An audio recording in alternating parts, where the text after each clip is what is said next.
back to this channel where we spread love and positive vibes.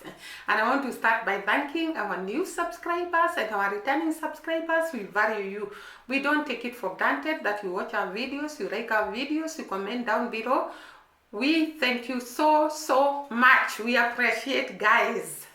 And today I wanted to talk about the leadership of Jamaica in the whole world. We all know, I think we have covered a lot of videos talking about the greatness, the leadership skills, the determination, the hard work, and all what we have talked about Jamaica. And today I want to show you that Jamaica is actually a leader in the world. It leads others for us. They have read in several innovations, like I shot a video the other day talking about the great Jamaican innovations. Innovations in medicine, innovations in agriculture. We talked about the innovation of papaya that was resistance to the papaya virus. We talked about the discovery of the disease kwashiorkor by a Jamaican. We talked about the invention of tilapia fish that was done by Austin James Thomas, who discovered that there is tilapia, and most of us feed tilapia and feel very good thanks to this Jamaican. Then we talked about Dr. Lawrence Williams, who discovered the cancer cure. And I talked about it in length. And today I want us to start by looking at one of the discovery that was made in Jamaica that completely changed the face of a superpower, and it actually changed the economy of that land and the fame of that land and how the people knew about that land. I'm talking about steel. Many people have come to the comment section and they have told me, R.A.M, you have not talked about how Jamaicans invented steel or wrought iron, and it was taken away from them. We have had a lot of discoveries even here in Africa. We have had a lot of brilliant minds, but their inventions are taken, improved or used the way they are, and they become other people's innovations. And therefore Jamaicans actually were the first to discover and to invent wrought iron or steel. And the people who are doing it, you cannot believe it. You cannot imagine the people who discovered wrought iron.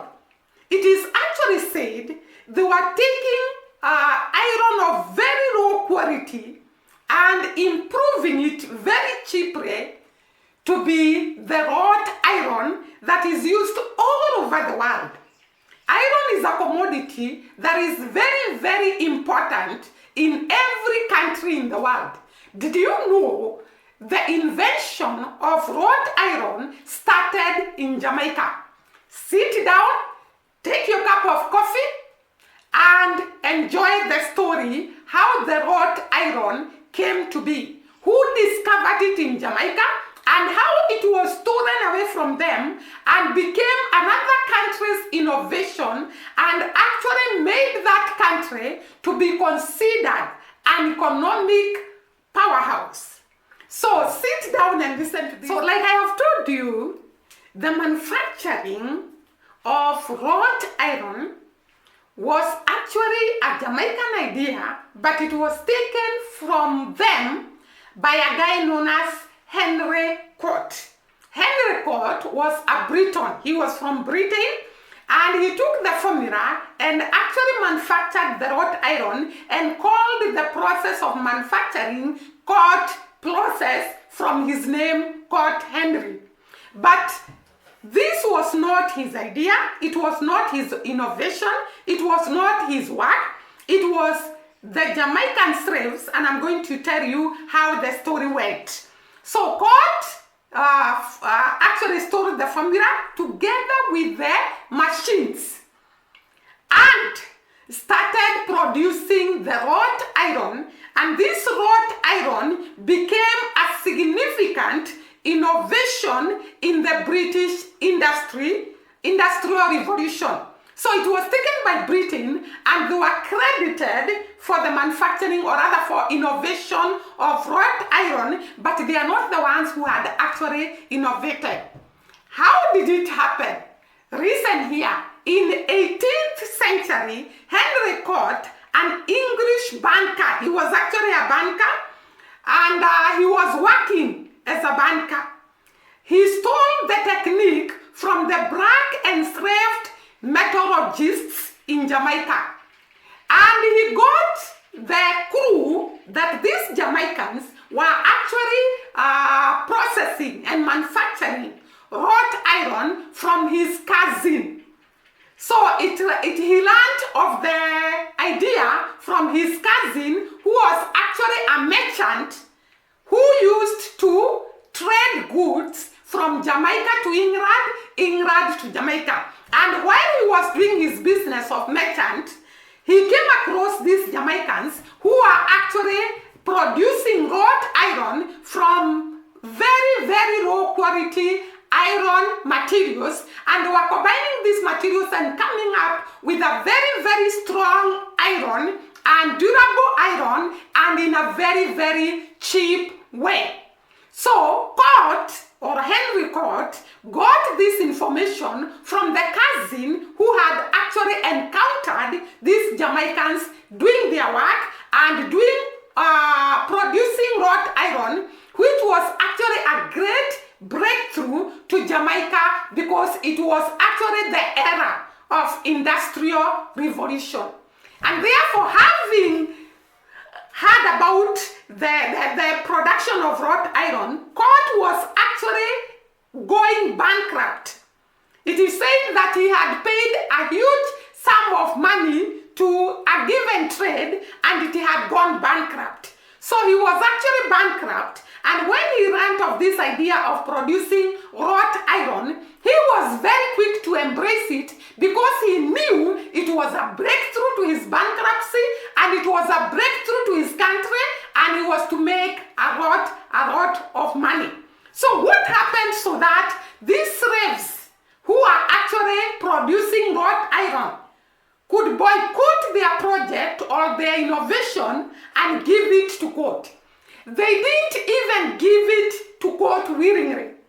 What happened is that after Cort realized this, I think he invoked the Britain government or the Britain government so that they can come and close the industry where the Jamaicans were producing the wrought iron. And they claimed that these poor slaves were to use whatever they were manufacturing to manufacture weapons so that they can fight colonialism. Can you imagine? So they find people manufacturing, and they change the narrative, and they pretend that these people are actually manufacturing something harmful that might be used to fight them. And therefore they closed the industry, and the machines were taken and transported to Britain. Can you imagine how people can be crude? So these slaves, I think they never knew that their formula has been taken, and it is going to be used to do some work in Britain. They actually were closed for the industry, and their machines were taken, and they were told to quit. And that is how the formula for wrought iron was. So guys, can you imagine? This guy gets an idea from the cousin who was actually shipping goods between Jamaica and England. The metal workers were enslaved in Morant Bay, Jamaica. So this is where they were doing their work of producing wrought iron, in Morant Bay, Jamaica. And therefore they were very innocent about what is going on in Britain, and this guy who has taken information of their manufacturing of wrought iron. And I think somehow Henry Henry Court was also producing wrought iron, but he didn't know the formula. He didn't know how to go about it. These workers were, so the workers who are enslaved and who are actually producing wrought iron are the following. There was Devonshire, there was Mingo, there was Mingo's son, there was Friday, there was Captain Jack, there was Matt, there was George, there was Jimmy, there was Jackson, there was Will, there was Bon, there was Guy, Coffee, and Kwasi. These are the great, brilliant minds that were behind production of wrought iron.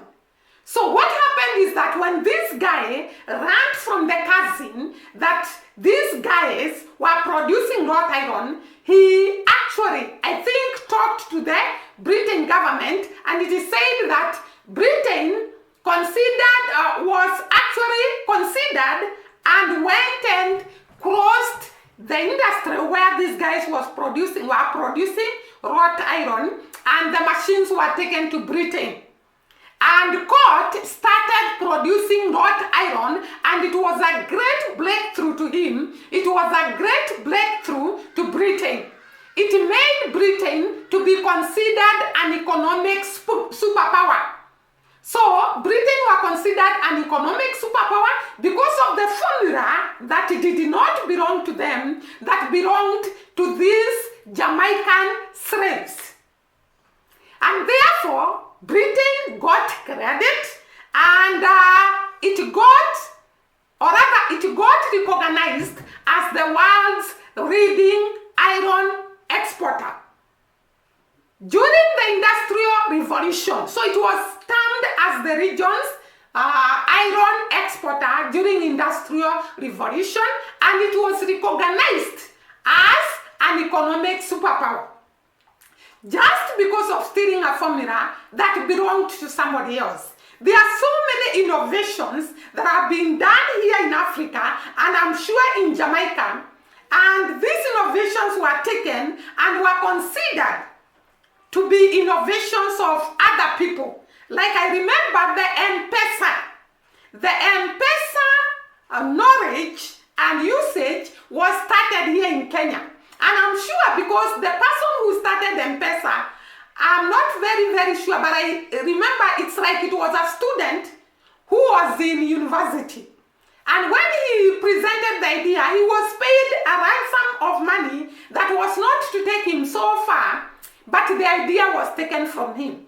So these guys, their idea they were forced out of it, and it was taken by Henry Court, and Henry Court manufactured wrought iron and made for himself a lot of money and made his country to be recognized as an economic superpower, and also it was recognized as the leading iron exporter during the Industrial Revolution.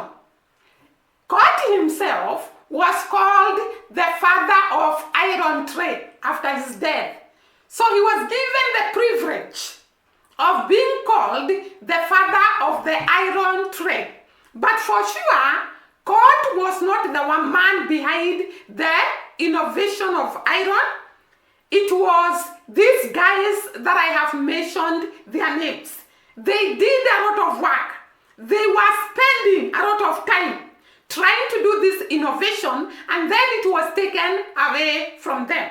I started by saying Jamaica is actually a leader in the world, not just in innovations, because we have talked about a lot of innovations. Jamaica is also a world-leading music producer. They have produced great music that is used all over the world.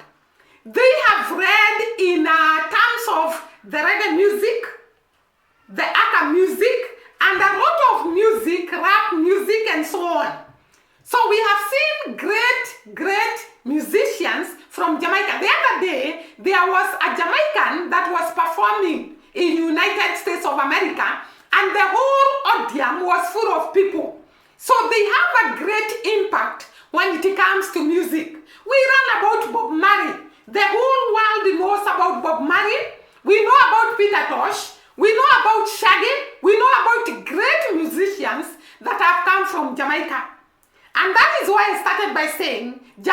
reads and others follow.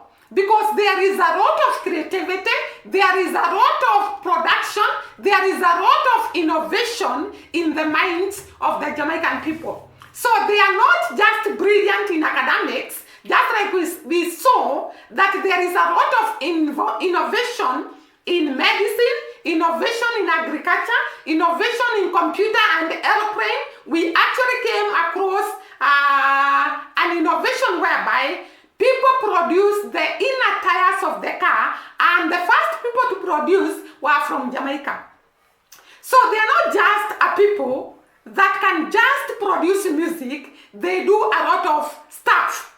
We have seen fashion, the innovation of fashion in Jamaica. We talked about bikini, we also talked about suits that are actually produced in Jamaica. And not only that, Jamaica are the fastest people so far in the world. We have Usain Bolt, who has kept a record that has not been broken. So they are not just innovators, they are not just musicians, they are not just fast people in athletics, they are not just good in field events, the balls and so on. They are great in all what they tend to do. They have a lot of determination. They have a lot of zeal. They are hardworking people, and that has made them to live in the world where others fall. Apart from that, we have seen Jamaicans being placed high in positions in the world. Look at Kamala Harris. Look at Powell. Look at Powell. Look at this guy who is actually going to head IMF assistant manager, who was actually the Minister of Finance in Jamaica. Jamaica has produced great people who are recognized all over the world. We have talked about them, and I don't want to repeat about these people. But we have seen a lot of leadership skills, a lot of creativity, a lot of innovation, a lot of hard work from the people of Jamaica.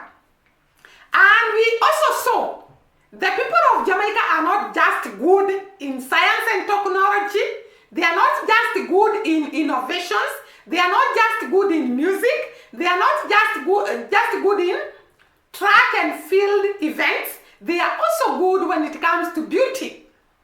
We have seen the Miss World titles, and Jamaica is said to have won very many Miss World titles. They have women who have brain and beauty at the same time. So they have read in so many fields that we cannot be able to exhaust them in this video. They have been leading in so many things. Do not forget, they read even in standing firm and refusing oppression. I was reading somewhere that the Jamaican slaves were being oppressed by low wages, hard work, bad living conditions, high prices of items, and they decided enough is enough, and we cannot sit down and be oppressed by people and do nothing about it. So they started a revolution, or rather they resisted the government that time. And they were firm to say that we don't want this to happen to us. One of the leaders of that group was called Sharp. And Sharp declared that we are not going to accept this revolution, this kind of oppression. And it later led to them sitting down so that they can discuss how this oppressive manner can be stopped. We also saw that Jamaicans immigrated to Canada, and there were very many of them. And when they arrived in Canada, they started their way of life, because when Jamaicans reach somewhere, they don't fear. They will just start their culture, their music, their food, their everything where they are. So when these immigrants arrived in Canada, and we gave the story of how the immigrants migrated from Jamaica to Canada, because the row on the white skin or white color qualification was removed, and they considered the education. And therefore many Caribbeans went to Canada, and most of them were Jamaicans. And when they arrived there, they started preparing their food, the Jamaican party. And this Jamaican party was competing with the Canadian hamburger. And it was sort of prepared in the same way, but the Canadian hamburger was meat, spiced and cooked. But the Jamaican party was prepared using the duff and the meat. And therefore it was against the Meat Act. I narrated about that in the recent video, in yesterday's video, you can watch it. And therefore when Jamaicans were told to stop, to change the name of their Jamaican party, to change the signatory, and to change the packaging, they went to the streets of Canada and brought resistance. And the Canadian government had no choice than to call them so that they can talk, the Davidson and the rest. And they talked and agreed that Jamaicans party would be sold as Jamaican party. So we see Jamaicans refusing to be manipulated, refusing to be oppressed, standing firm with what they believe, standing for their culture and their history. Because according to what I learned, is that when they were demonstrating, they insisted that changing the name of their party is going against their history and their heritage. And the Canadian government had no choice but to listen to them. And I was finding this very, very nice. I've also learned that Jamaicans will stand and refuse anything that is against them, or that is oppressing them, or that is bringing them down. I was actually reading about this guy who was called Dudu or Coke. Coke was a Jamaican politician and also, I think, a drug trafficker. I'm trying to show you the strong spirit of Jamaicans and the way they cannot stand to see their country ruined. And therefore Coke was trafficking drugs in United States of America and Jamaica, according to the report I had. And therefore, the US government requested the Jamaican government to actually arrest Coke. And the then Prime Minister of Jamaica somehow said that the investigation done by US was not enough to make Coke be arrested. And therefore he delayed in arresting Coke. But later agreed and declared a state of emergency in Kingston, Western Kingston, where this guy was actually, I think, an MP, member of parliament.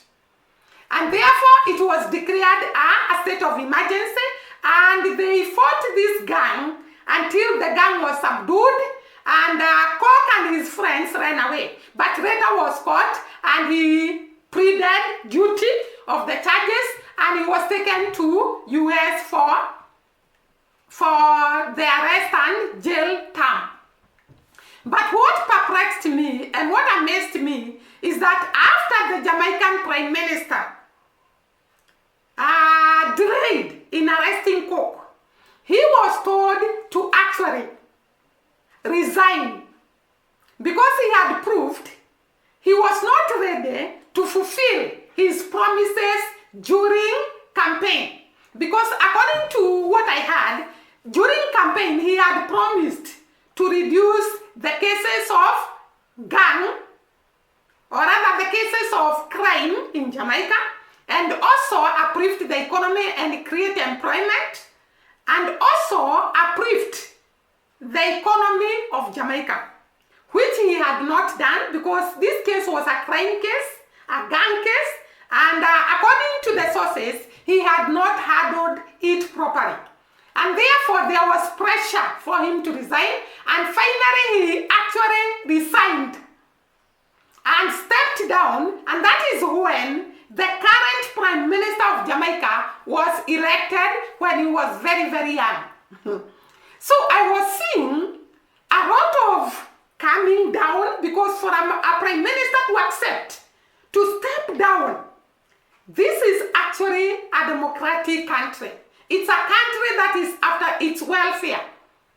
It is a country that people are agreeing to the challenges and are agreeing to their mistakes. So I found that applies to the Jamaican people and to the Prime Minister himself. Because in Africa, very rarely will leaders step down. They will insist they are innocent. They will insist they have done nothing. They will actually fight against them stepping down.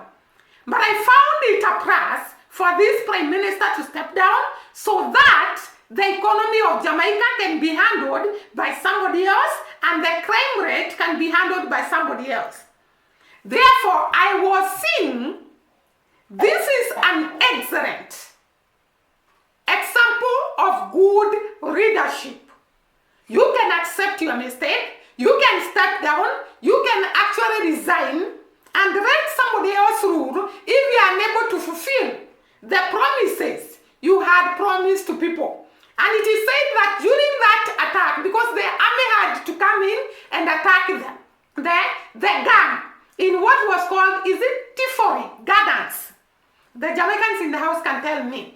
Tifori Gardens. And therefore, there was a lot of fighting and many people lost their lives. So he actually accepted he was wrong and he has caused the loss of lives. Here in Kenya, we had the same scenario. When the Gen Z generation went to the streets to demonstrate the bad governance and the bill that was actually being pulled through people's throat. But I want to tell you, the leaders in Africa cannot resign. They will remain there, oppress people, bring the economy down, and they will not feel it. So it was a prize to me for Jamaican Prime Minister to step down and to agree another person to take the mantle to lead the Jamaican people. I love that about Jamaica, and that is why I'm saying it has really shown us as Africans these things are possible. Because we see as Africans as if leaders cannot step down. But we have been shown that leaders can step down and others come in and there'll be no big deal. So this is a lesson we have learned from the people of Jamaica. And that is what I wanted to tell you. Jamaica reads, others follow. Bye-bye for now. See you during the next video.